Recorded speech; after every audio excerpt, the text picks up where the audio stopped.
저는 원예를 가리키는 강사 김희정입니다. 안녕하세요. 오늘 여러분과 함께 심을 식물은 실내 식물, 소위 말하면 집안에서 키워도 될 거를 여러분하고 설명을 하고 싶은데, 제가 오늘 갖고 온 거는 고무나무예요. 고무나무는 가정에서 흔히 볼 수 있는 식물이지만 또 잎이 되게 넓어지는 식물이에요. 그래서 우리가 말을 할 때 내뱉는 게 이산화탄소거든요. 이 식물의 잎에서 보면 여기는 광합성을 하고요, 여기는 숨구멍이 있어요. 근데 얘네들이 우리 이산화탄소를 막 먹고 나서 이제 산소를 뱉어주는 역할을 하기 때문에 집안에는 이렇게 잎이 넓은 고무나무 등, 아니면 이제 아자수나 집에 있는 건 넓은 거를 집에 있으면 훨씬 상쾌한 공기를 가져다 줄 수 있고요. 우리가 숨을 쉬는 데 있어서 가장 큰 게 뭐냐면 호흡을 해야 되거든요. 집안에 바람이 통과를 해야지만 식물도 잘 살아요. 그리고 식물이 잘 사는 데 있어서 뭐가 제일 좋으냐면 물도 필요하고 또 맑은 공기도 필요하고 또 우리가 숨 쉴 수 있는 이렇게 바람도 필요합니다. 그래서 오늘은 한번 여러분과 함께 고무나무 심기를 한번 해보겠습니다. 를 키우면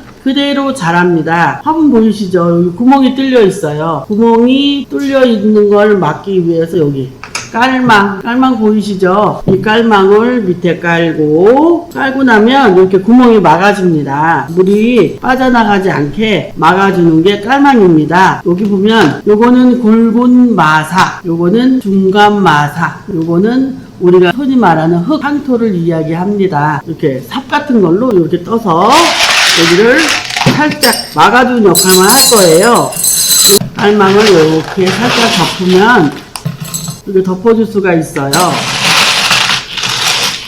이건 많이 넣지 않아도 되고요. 한 1, 2cm 정도로 하시면 됩니다. 그래서 여기다가 상토, 여기 상토 보이시죠? 이 상토를 깔게 됩니다. 그리고 이제 그 다음에는 요 고무나무를 빼야 돼요. 그래서 이게 살살살 치면 이렇게 나옵니다. 여기 비율하고 어때? 화분이 좀 작을 것 같죠? 그럴 때는 가위를 이용을 해서 여기 보면 끝에 난 이파리를 좀 자르고 정리정돈을 좀 들어가야 됩니다. 정리정돈 좀 하고 끝에 너무 끝에까지 난 것은 좀 잘라서 좀 흙을 털어야죠. 구멍에 맞추려면, 화분에다 맞추려면 이렇게 흙을 좀 털어야 됩니다. 흙을 털고 나면 이렇게 예쁜 모양이 되면 흙을 조금 털어내고 가위로써 정리를 합니다. 정리를 하는 거는 뭐냐면 옮길 때는 이제 뿌리가 뻗어가라고 이렇게 사전 정리를 하고요. 얘는 여기서 이제 자랄 거니까 그래서 손으로 꼭 이렇게 눌러주면 모양이 잡혀집니다. 모양이 잡혀지는 걸 살짝 올려놓으면 꽉 맞네요. 상토를 주변에다 메꿔요. 메꾸게 되면 이렇게 다시 자기 집처럼 됩니다. 화분에 보면 라벨이 있습니다. 이 라벨을 여기를 얼굴로 생각하면 가장 이쁜 모양의 내 얼굴로 해서 이렇게 잡아서 흙을 집어넣고요. 꼭꼭 눌러주세요. 이렇게 흙을 채우고 나면 이 흙은 인공토양이거든요. 인공토양이 여기 보면은 피트모스, 하얀 것들이 나무 껍질 으로 모여서 인공토양이라고 하는데, 여기에는 미생물도 들어있는 흙입니다. 다른 산에서 퍼오는 흙 같은 데는 미생물하고 개미들이 많이 나올 수가 있는데 그 개미들이 나오지 않고 가볍고 또 소독이 다 된 그런 관계이기 때문에 여기다 심으면 좋습니다.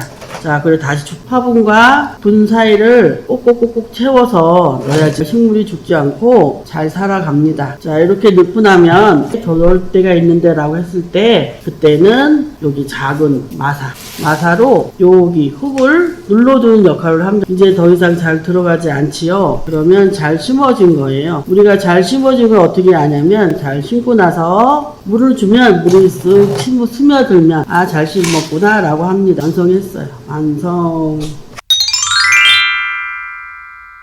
식물을 기르는 방법에 대해서 이야기할 겁니다. 얘가 이파리가 넓잖아요. 여기는 광합성을 할 거고 뒤에서는 숨을 쉬는 역할을 합니다. 그런데 얘가 이파리가 커지잖아요. 커지면 커질수록 광합성 작용을 많이 하고요. 얘는 반그늘에서 살 수 있어요.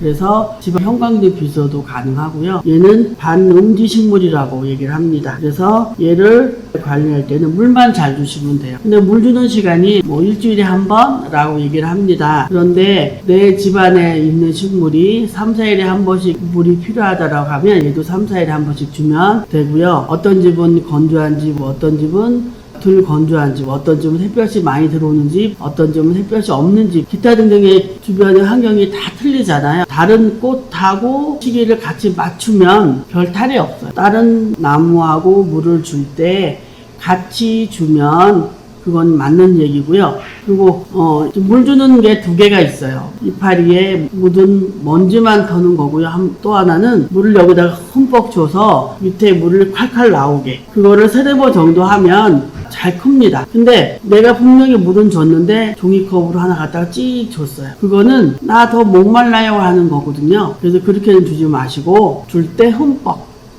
그리고 물 빠지고 나면 반 그늘에 더 키우시면 얘가 이렇게 쑥쑥 1년에 한 1cm 이상은 자라거든요. 또 너무 컸다 그러면 잘라서 옆집 누구한테 나눠주는 역할을 하면 이 고무나무는 진짜 죽지 않고 잘 크는 식물이에요. 또 가끔 먼지가 있을 때는 이렇게 스프레이 같은 걸로 닦아주고 손으로 이렇게 닦아주면 아주 예쁜 고무나무 심기를 끝냈습니다. 자, 잘 키울 수 있으시죠? 여러분과 함께 한 시간에 실내 식물 키우는 걸 오늘 배웠습니다. 이상입니다. 감사합니다.